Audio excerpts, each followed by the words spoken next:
So I just realized I just pretty much made a DIY evolved shortboard. I've got evolved trucks, evolved mounts. Of course, I've got 635 motor, so it's more powerful than what's in the evolved. And I got an evolved ABAG 11 107s, and I've got evolved what's it? Not bushings. Bearings. These things are awesome. I love the evolved bearings.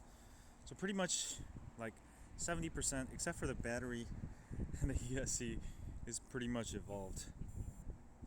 Evolved DIY shortboard. They don't even sell this.